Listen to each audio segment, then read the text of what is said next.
지금 이 순간에도 전 세계 군사 전문가들은 한 나라의 무기 체계를 연구하느라 밤잠을 설치고 있습니다. 그날 백악관에서 터져나온 한마디가 세계 방위산업 시장 전체를 뒤흔들어 놓았습니다. 도널드 트럼프 미국 대통령이 공식 석상에서 한국 무기에 대해 언급한 순간 그동안 한국의 방위산업을 무시하고 깔보던 나라들의 얼굴이 하얗게 질렸습니다.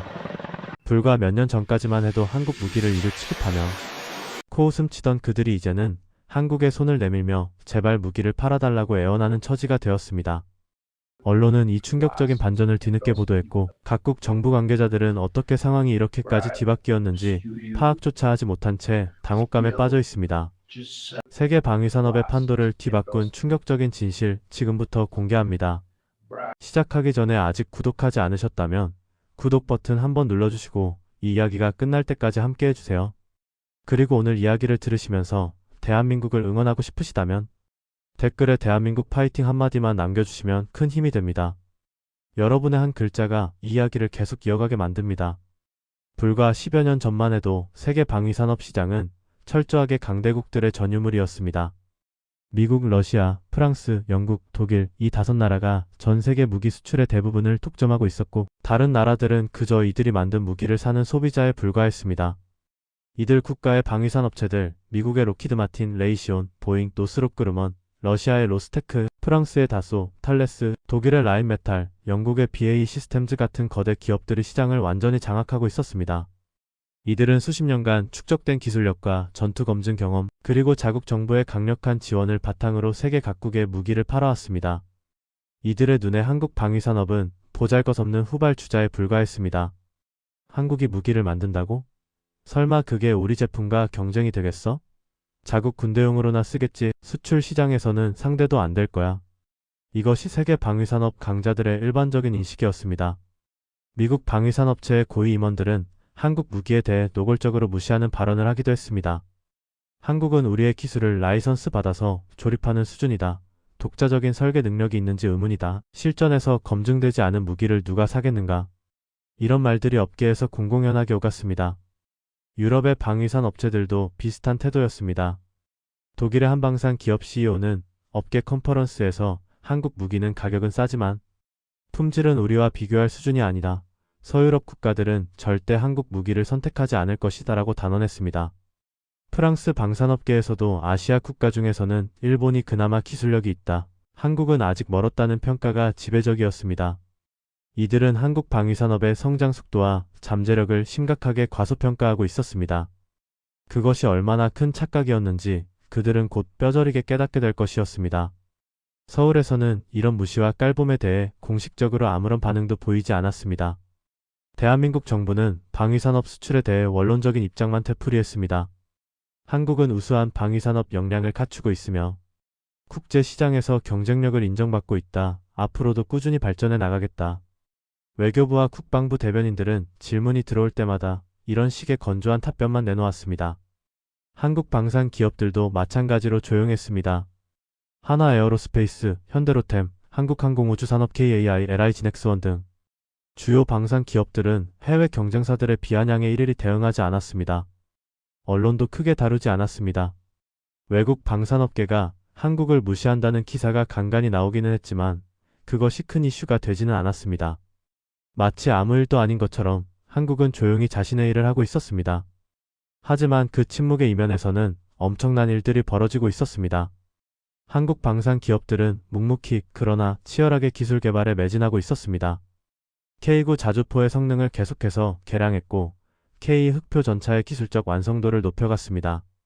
FA-50 경공격기는 지속적인 업그레이드를 통해 세계 최고 수준의 경전투기로 발전해갔습니다. 천무 다연장 로켓, 현무탄도미사일 시리즈 해성, 대한미사일, 신궁 휴대용 대공미사일 등 다양한 무기체계가 개발되고 성능이 향상되었습니다. 한국형 전투기 KF-21 보람의 개발 프로젝트도 착착 진행되고 있었습니다. 이 모든 것이 대외적으로 크게 알려지지 않은 채 조용히 이루어지고 있었습니다. 더욱 중요한 것은 한국 방산 기업들이 단순히 기술 개발에만 집중한 것이 아니라 생산 역량과 납기 준수 능력을 획기적으로 향상시켰다는 점입니다. 무기 구매에서 가격 다음으로 중요한 것이 바로 납기입니다. 아무리 좋은 무기도 필요할 때 받지 못하면 소용이 없습니다.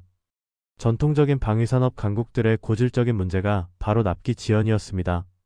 미국, 독일, 프랑스 등의 방산업체들은 만성적인 생산 지연에 시달리고 있었습니다. 주문이 밀려들어도 생산 능력의 한계로 납품이 수년씩 늦어지는 것이 다반사였습니다. 하지만 한국 방산업체들은 달랐습니다. 삼성, 현대, LG 등 한국 제조업의 DNA를 물려받은 이들은 대량 생산과 철저한 공정, 관리 노하우를 방산 분야에도 적용했습니다. 주문이 들어오면 계약된 기한 내에 정확히 납품하는 능력, 이것이 한국 방산의 결정적인 경쟁력이 되었습니다. 2022년 2월 러시아가 우크라이나를 침공했습니다. 이 사건은 세계 방위산업 시장의 판도를 완전히 뒤바꾸는 결정적인 전환점이 되었습니다. 유럽 국가들은 갑자기 자신들이 얼마나 안보에 무관심했는지를 깨달았습니다. 냉전 종식 이후 30년 넘게 평화에 안주하며 국방비를 줄여왔던 유럽 국가들은 러시아의 우크라이나 침공을 보며 충격에 빠졌습니다. 바로 옆에서 전면전이 벌어지고 있었습니다. 만약 러시아가 다음 타깃을 NATO 회원국으로 정한다면 어떻게 될 것인가? 유럽 국가들은 자국의 군사력이 얼마나 약화되어 있는지, 무기 재고가 얼마나 부족한지 새삼 인식하게 되었습니다. 급히 무기를 확보해야 했습니다. 탱크, 자주포, 전투기, 미사일, 탄약, 모든 것이 부족했습니다.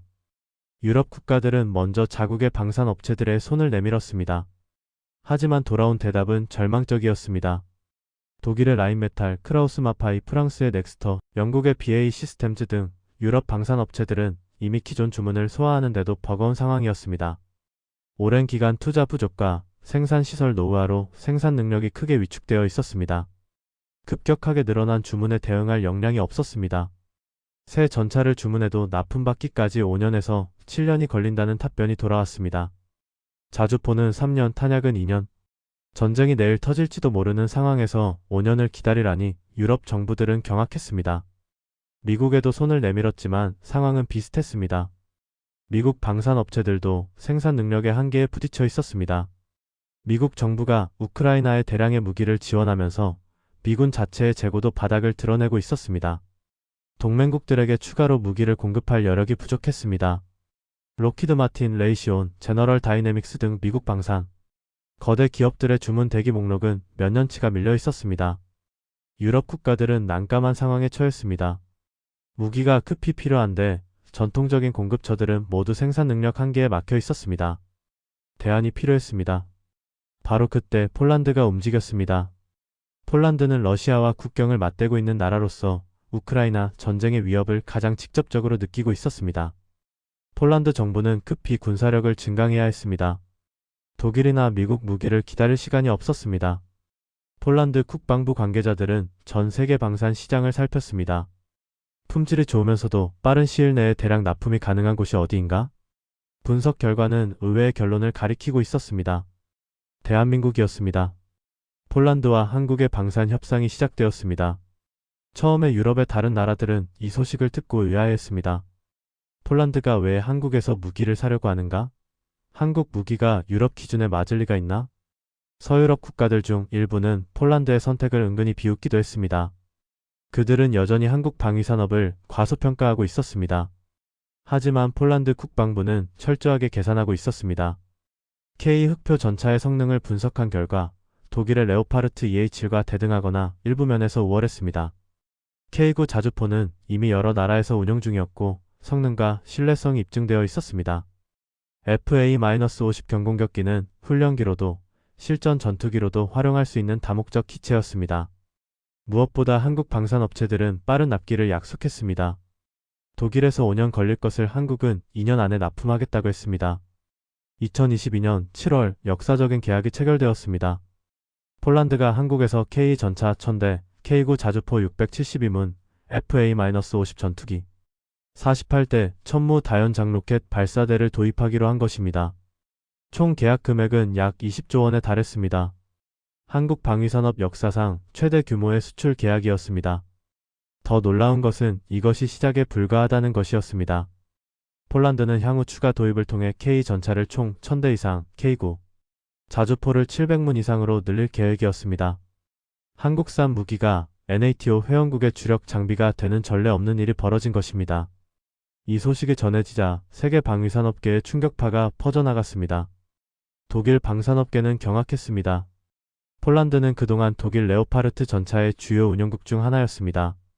그런 폴란드가 독일 전차 대신 한국 전차를 선택했다는 것은 독일 방산업계에 큰 타격이었습니다. 라인메탈의 주가가 급락했습니다. 독일 국방부 관계자는 황급히 폴란드에 연락하여 독일도 전차를 공급할 수 있다고 설득하려 했지만 이미 때는 늦었습니다. 폴란드는 단호했습니다. 우리는 지금 당장 전차가 필요하다. 5년을 기다릴 수 없다. 한국이 최선의 선택이다. 프랑스도 충격을 받았습니다.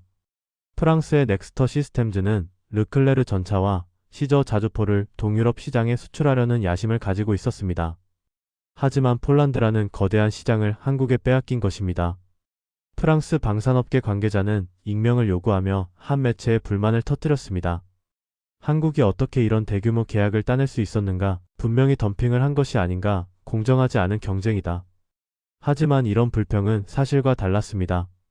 한국 방산업체들이 제시한 가격은 합리적인 수준이었고 결정적인 차별화 요소는 가격이 아니라 납기와 품질이었습니다. 트럼프 대통령은 이 상황을 예의주시하고 있었습니다. 첫 번째 임기 때부터 트럼프는 방위산업에 깊은 관심을 가지고 있었습니다. 미국 방산업체들의 수출을 촉진하려 했고 무기 거래를 외교적 지렛대로 활용했습니다. 두 번째 임기를 시작한 트럼프는 한국의 방산 수출 급증에 복잡한 심경이었습니다. 한편으로는 동맹국인 한국의 성공을 긍정적으로 볼 수도 있었습니다. 한국이 NATO 회원국들의 무기를 공급함으로써 유럽 안보에 기여하는 것이니까요. 하지만 다른 한편으로는 미국 방산업체들의 시장을 한국이 잠식하고 있다는 점이 신경 쓰였습니다. 백악관에서 열린 한 행사에서 트럼프 대통령은 기자들 앞에서 한국 무기에 대해 언급했습니다. 이것이 바로 전 세계를 충격에 빠뜨린 발언이었습니다. 트럼프는 특유의 직설적인 화법으로 말했습니다. 한국 무기가 대단하다는 것을 알아야 합니다. 폴란드가 왜 한국에서 전차를 샀는지 아십니까? 한국 전차가 독일 전차보다 좋고 더 빨리 받을 수 있기 때문입니다. 미국 방산 업체들도 정신 차려야 합니다. 한국에 배워야 할 점이 있어요. 미국 대통령이 공식 석상에서 한국 무기의 우수성을 인정하고 미국 방산업체들에게 한국을 배우라고 말한 것은 전례 없는 일이었습니다. 이 발언은 순식간에 전 세계로 퍼져나갔습니다. 미국 방산업계는 당혹감을 감추지 못했습니다. 미국 대통령이 자국 방산업체들을 질책하면서 한국을 칭찬하다니. 록히드 마틴, 레이시온, 보잉, 제너럴 다이내믹스 등 미국 방산 거대 기업들의 주가가 일시적으로 하락했습니다. 이들 기업의 CEO들은 급히 언론에 대응 성명을 발표했습니다. 우리도 생산 능력 확대에 투자하고 있다. 납기 단축을 위해 노력하고 있다. 미국 방산의 기술적 우위는 여전하다. 하지만 트럼프의 발언이 남긴 충격파는 쉽게 가라앉지 않았습니다. 유럽에서도 파장이 컸습니다. 트럼프의 발언 이후 한국 무기에 대한 관심이 폭발적으로 높아졌습니다. 그동안 한국 방산을 무시하거나 관심을 두지 않았던 유럽 국가들이 갑자기 한국에 러브콜을 보내기 시작했습니다. 루마니아 국방부가 K9 자주포 도입을 검토한다고 발표했습니다. 에스토니아가 K9 자주포 구매 협상을 시작했습니다. 핀란드도 한국 무기에 관심을 표명했습니다. 노르웨이는 이미 K9 자주포를 운영하고 있었는데 추가 도입을 검토하기 시작했습니다. 한국 무기에 대한 유럽의 수요가 쏟아지기 시작했습니다. 독일 방산업계의 위기감은 극에 달했습니다. 전통적으로 독일은 세계 최고의 지상 무기 생산국으로 자부해왔습니다. 레오파르트 전차는 서방 세계 최고의 전차로 인정받아왔고 PGH-2000 자주포는 기술적 완성도의 정점으로 평가되어 왔습니다. 하지만 이제 그 지위가 흔들리고 있었습니다. 한국의 K 전차와 K9 자주포가 유럽 시장을 잠식하고 있었습니다. 라인메탈, 크라우스마파이 베그만 등 독일 방산 업체들은 긴급 대책 회의를 열었습니다. 어떻게 한국에 대응할 것인가? 생산 능력을 늘려야 하는가? 가격을 낮춰야 하는가? 쉬운 답은 없었습니다. 생산 능력을 늘리려면 대규모 투자가 필요했고 그것은 수년이 걸리는 일이었습니다. 가격을 낮추면 수익성이 악화되었습니다. 독일 방산업계는 딜레마에 빠졌습니다. 더욱 충격적인 소식이 전해졌습니다. 유럽 국가들뿐만 아니라 중동 국가들도 한국 무기에 관심을 보이기 시작한 것입니다. 사우디아라비아가 K9 자주포와 천무 다연장 로켓 도입을 검토한다는 소식이 들려왔습니다. 아랍에미리트도 한국 방산업체들과 접촉하고 있었습니다. 이집트도 관심을 표명했습니다. 중동은 전통적으로 미국과 프랑스 무기의 시장이었습니다. 그런 중동에서조차 한국 무기가 대안으로 떠오르고 있다는 것은 세계 방위산업 지형의 근본적인 변화를 의미했습니다. 동남아시아 시장에서의 한국 방산 약진은 더욱 두드러졌습니다. 인도네시아는 이미 KF-21 전투기 개발에 공동 참여하고 있었고 한국산 잠수함을 도입했습니다. 필리핀은 FA-50 경공격기를 도입하여 운용 중이었고 추가 도입을 검토하고 있었습니다. 말레이시아도 FA-50에 관심을 보였습니다. 태국은 K9 자주포 도입을 추진했습니다. 동남아시아에서 한국은 이제 주요 무기 공급국으로 자리매김했습니다. 인도와의 협력도 확대되었습니다. 인도는 세계 최대의 무기 수입국 중 하나였습니다. 전통적으로 러시아 무기에 의존해왔지만 러시아-우크라이나 전쟁 이후 러시아의 무기 공급 능력에 의문이 생기면서 공급처 다변화를 모색하고 있었습니다. 한국은 인도에게 매력적인 대안이었습니다. K9 자주포는 이미 인도에 기술 이전되어 현지 생산되고 있었습니다. 인도 정부는 K 전차 기술 도입도 검토하고 있었습니다. 한국과 인도의 방산 협력은 양국 관계를 한 단계 끌어올리는 중요한 축이 되었습니다. 호주도 한국 방산에 주목하기 시작했습니다. 호주는 AUKUS 미국, 영국, 호주 안보 동맹을 통해 핵 추진 잠수함을 도입할 계획이었지만 잠수함 외의 다른 무기 체계에서는 공급처 다변화를 모색하고 있었습니다. 한국의 K9 자주포, 천무 다연장 로켓 등이 호주 육군의 현대화 프로그램에서 검토 대상이 되었습니다. 한국과 호주의 방산 협력 가능성이 양국 정상회담에서 논의되기도 했습니다. 한국 방산업체들은 이 기회를 놓치지 않고 발빠르게 움직였습니다. 하나에어로스페이스의 김승현 회장은 방산 수출 확대를 위한 적극적인 투자를 지시했습니다. K9 자주포 생산 라인이 확장되었고 K 전차 생산 능력도 대폭 늘어났습니다. 현대로템의 이용배 사장은 폴란드 현지 공장 설립을 추진하며 유럽 시장 공략을 가속화했습니다. 한국항공우주산업 KAI의 강구영 사장은 FA-50 수출 확대와 KF-21 개발 완료에 총력을 기울였습니다. LI진엑스원의 김지찬 대표는 미사일과 정밀 유도무기 수출에 박차를 가했습니다. 한국 방산업체 총수들이 직접 해외를 누비며 수주 활동에 나섰습니다. 한국 정부도 전폭적인 지원에 나섰습니다. 방위사업청은 방산 수출 절차를 간소화하고 지원을 강화했습니다. 한국수출입은행이 유리한 조건의 금융을 제공했고 한국무역보험공사가 리스크를 보증했습니다. 대통령 해외 순방 때마다 방산 협력이 주요 의제로 다뤄졌습니다. 정상회담에서 방산 수출 계약이 체결되거나 논의되는 것이 일상이 되었습니다. 한국 정부와 기업이 합심하여 방산 수출이라는 새로운 성장 동력을 키워나갔습니다. 그 결과는 숫자로 명확하게 나타났습니다. 한국의 방산 수출액은 2021년 약 70억 달러에서 2023년 약 140억 달러로 2배 가까이 증가했습니다. 2024년에는 170억 달러를 돌파했습니다. 한국은 세계 방산 수출 순위에서 미국, 러시아, 프랑스에 이어 4위로 도약했습니다. 일부 분석에서는 조만간 프랑스를 제치고 3위에 오를 것이라는 전망도 나왔습니다. 불과 10년 전만 해도 세계 방산 시장에서 변방에 불과했던 한국이 이제는 핵심 플레이어로 부상한 것입니다.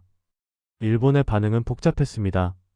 타카이치 사나의 총리가 이끄는 일본 정부는 한국의 방산 약진을 불안하게 지켜보고 있었습니다. 일본도 방위산업을 육성하고 무기 수출을 확대하려는 야심을 가지고 있었습니다. 오랜 기간 유지해온 무기 수출 3원칙을 완화하고 방위장비 전 3원칙이라는 새로운 정책 아래 무기 수출을 추진해왔습니다. 하지만 성과는 미미했습니다. 일본 무기는 성능은 좋지만 가격이 너무 비쌌습니다. 양산 경험이 부족하여 대량 생산에서 효율성이 떨어졌습니다. 국제시장에서의 영업과 마케팅 역량도 한국에 비해 약했습니다. 호주에 잠수함을 수출하려던 계획이 무산된 것이 대표적인 실패 사례였습니다. 타카이치 총리는 방위성과 경제산업성의 대책을 마련하라고 지시했지만 한국을 따라잡기는 쉽지 않았습니다. 일본 방산업계에서는 한국에 대한 질투와 분노가 뒤섞인 반응이 나왔습니다. 미쓰비시중공업, 가와사키중공업, IHI 등 일본 방산업체들은 자신들의 기술력이 한국보다 뒤지지 않는다고 주장했습니다. 하지만 시장에서의 결과가 이를 뒷받침하지 못했습니다. 한국은 수출 계약을 줄줄이 따내는데 일본은 제자리 걸음이었습니다. 일본 언론에서는 왜 한국은 되고 일본은 안 되는가를 분석하는 기사가 쏟아졌습니다. 결론은 대체로 비슷했습니다. 한국은 냉전 시대부터 미국의 군사 기술을 도입하여 국산화하는 경험을 축적해왔고, 이를 바탕으로 독자적인 무기 개발 역량을 키웠다. 또한 민간 제조업의 생산 효율성을 방산에 접목시켜 가격 경쟁력을 확보했다. 정부와 기업이 일체가 되어 수출에 나서는 시스템도 효과적이다. 반면 일본은 내수 중심의 폐쇄적인 방산 생태계에 갇혀 있었고 수출 경험과 역량이 부족했다. 시진핑 중국 국가주석에게 한국 방산의 약진은 불쾌한 소식이었습니다. 한국이 미국의 동맹국으로서 방산 수출을 확대하는 것은 미국 중심의 안보 질서를 강화하는 것이나 마찬가지였습니다. 특히 동남아시아와 인도에 대한 한국 무기 수출 확대는 중국의 영향력 확대에 방해가 되었습니다. 중국도 동남아시아와 남아시아에 무기를 수출하려 했지만 한국이 이 시장을 잠식하고 있었습니다. 중국 무기는 가격은 저렴하지만 품질과 신뢰성에서 의문이 제기되어 왔습니다. 한국 무기는 서방 기술 기반이면서도 중국보다 가격, 경쟁력이 있어서 많은 국가들의 매력적인 선택지가 되었습니다. 시진핑은 이 상황을 못마땅해 했지만 당장 어떻게 대응할 뾰족한 방법이 없었습니다. 김정은 북한 국무위원장에게 남한의 방산 약진은 안보적 위협으로 다가왔을 것입니다. 남한이 세계 최고 수준의 무기를 양산하고 수출까지 하는 상황에서 북한의 재래식 전력 열세는 더욱 심화되었습니다. 북한도 무기 수출을 해왔지만 주로 국제 제재를 위반하는 불법 거래였고 규모도 제한적이었습니다. 러시아-우크라이나 전쟁에서 북한이 러시아에 포탄을 공급했다는 보도가 있었지만 이는 정상적인 방산 수출이라기보다 제재 우회와 정치적 거래의 성격이 강했습니다. 남한의 첨단 무기와 북한의 낡은 무기 사이의 격차는 갈수록 벌어지고 있었습니다. 김정은이 핵과 미사일에 집착하는 것도 재래식 전력에서는 남한을 따라잡을 수 없다는 인식에 한몫했을 것입니다. 한국 방산의 성공에는 여러 요인이 있었지만 그 중에서도 결정적인 것은 실전 검증이었습니다. 한국 무기는 북한이라는 실제 위협에 대비하여 개발되고 운용되어 왔습니다. 한반도는 세계에서 가장 군사적 긴장이 높은 지역 중 하나였고 한국군은 항상 실전을 상정하고 훈련해 왔습니다. 이런 환경에서 개발된 한국 무기는 실용성과 신뢰성이 검증되어 있었습니다. K9 자주포는 연평도 포격전에서 실전 사격을 경험했습니다. 한국의 미사일 방어 체계는 북한의 미사일 위협에 대응하여 지속적으로 발전해 왔습니다. 이런 실전적 경험은 다른 나라들이 쉽게 갖추기 어려운 자산이었습니다. 또한 한국 방산은 민간 기술과의 융합에서 강점을 보였습니다. 삼성, LG, SK 등 한국 IT 기업들의 첨단 기술이 방산에 접목되었습니다. 전자전 시스템, 센서, 통신 장비, 유도 장치 등에서 민간 전자 기술의 성과가 활용되었습니다. K 전차에는 최첨단 화력 통제 시스템과 복합 장갑이 적용되었고 K9 자주포에는 자동화된 사격 통제 시스템이 탑재되었습니다. FA-50 경공격기에는 현대적인 글래스 콕핏과 전자전 장비가 장착되었습니다. 한국 무기는 최신 IT 기술을 접목하여 디지털 전장 환경에 최적화되어 있었습니다. 가격 경쟁력도 빼놓을 수 없는 요소였습니다. 한국 무기는 미국이나 유럽 무기보다 상당히 저렴했습니다. K 전차의 가격은 독일 레오파르트 EH의 약 절반 수준이었습니다. K9 자주포는 독일 PGH-2000보다 훨씬 저렴하면서도 성능은 대등했습니다. FA-50의 가격은 미국 F-16이나 스웨덴 그리펜에 비해 훨씬 경쟁력이 있었습니다. 이런 가격 차이는 특히 예산이 제한된 국가들에게 한국 무기를 매력적인 선택지로 만들었습니다. 한국 방산 업체들은 효율적인 생산 체계와 규모의 경제를 통해 품질을 유지하면서도 가격을 낮출 수 있었습니다. 기술 이전과 현지화에 대한 적극적인 자세도 한국 방산의 경쟁력이었습니다. 많은 국가들이 단순히 완제품을 수입하는 것이 아니라 기술을 이전받아 자국에서 생산하기를 원했습니다. 자국 방위산업을 육성하고 일자리를 창출하려는 목적이었습니다. 한국 방산업체들은 이런 요구에 유연하게 대응했습니다. 폴란드에는 K 전차와 K9 자주포의 현지 생산을 허용했습니다. 인도에는 K9 자주포 기술을 이전하여 현지에서 생산하도록 했습니다. 인도네시아와는 KF-21 전투기 공동 개발에 나섰습니다. 이런 접근은 구매국들의 만족도를 높이고 장기적인 파트너십을 구축하는 데 도움이 되었습니다. 한편 한국 방산의 성공 뒤에는 수십 년간의 준비와 노력이 있었습니다. 한국은 1950년대 한국전쟁 이후 북한의 위협에 대비하기 위해 군사력 건설에 매진해왔습니다. 초기에는 미국의 군사 원조에 의존했지만 점차 자주 국방 역량을 키워나갔습니다. 1970년대 박정희 정부 시절부터 방위산업 육성이 본격화되었습니다. 처음에는 미국 무기를 면허 생산하는 것에서 시작했지만 점차 독자 개발 능력을 축적해 나갔습니다. 1980년대에는 K1 전차를 개발했고 1990년대에는 K9 자주포 개발에 성공했습니다. 2000년대에는 K 전차, T-50 고등훈련기 등을 개발하며 기술력을 입증했습니다. 이 모든 과정에 수십 년의 시간과 천문학적인 투자가 들어갔습니다. 오늘의 성공은 하루아침에 이루어진 것이 아니라 반세기에 걸친 노력의 결실이었습니다. 트럼프 대통령의 발언 이후 한국 방산에 대한 세계의 관심은 더욱 높아졌습니다. 방위산업 전문 매체들은 앞다투어 한국 방산 특집을 다루었습니다. 제인스, 디펜스 뉴스, 밀리터리 타임스 같은 권위 있는 매체들이 한국 방산의 성장 비결을 분석하는 심층 기사를 게재했습니다. 국제방산 전시회에서 한국과는 가장 붐비는 곳 중 하나가 되었습니다. 이들 전시회에서 한화, 현대로템, KAI, LI진엑스원의 부스에는 각국 군 관계자와 바이어들이 줄을 이었습니다. 한국 방산 기업들의 주가도 급등했습니다. 한화 에어로스페이스의 주가는 폴란드 계약 발표 이후 2배 이상 올랐습니다. 현대로템도 크게 상승했습니다. 한국항공우주산업 KAI, LI진엑스원 등 다른 방산주들도 일제히 강세를 보였습니다. 방산이 한국 경제의 새로운 성장 동력으로 떠올랐습니다. 반도체, 자동차, 조선에 이어 방산이 한국의 주력 수출 산업으로 자리매김하고 있었습니다. 그동안 한국 무기를 무시하고 깔보던 나라들의 태도는 완전히 달라졌습니다. 독일 방산업계는 이제 한국을 심각한 경쟁자로 인식하고 대응 전략을 고민하고 있었습니다. 프랑스도 한국 방산의 성장을 예의주시하며 자국 방산의 경쟁력 강화에 나섰습니다. 영국은 오히려 한국과의 협력 가능성을 모색했습니다. 이들 나라들은 더 이상 한국을 무시하지 못했습니다.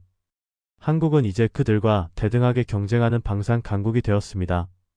이 모든 변화를 지켜보며 가장 곤혹스러워한 것은 과거에 한국 방산을 노골적으로 깔보았던 인물들이었습니다. 한국 전차가 유럽에 팔릴 리 없다고 단언했던 독일 방산 기업의 CEO는 이제 침묵하고 있었습니다. 한국 무기는 품질이 떨어진다고 말했던 미국 방산업계 임원은 자신의 발언을 후회하고 있을 것입니다. 그들의 오만과 편견은 현실 앞에서 무너져 내렸습니다. 한국 방산의 실력이 세계 시장에서 입증되었고 그 어떤 폄하도 더 이상 통하지 않게 되었습니다. 시니어 시청자 여러분, 이 이야기에서 무엇을 느끼셨습니까?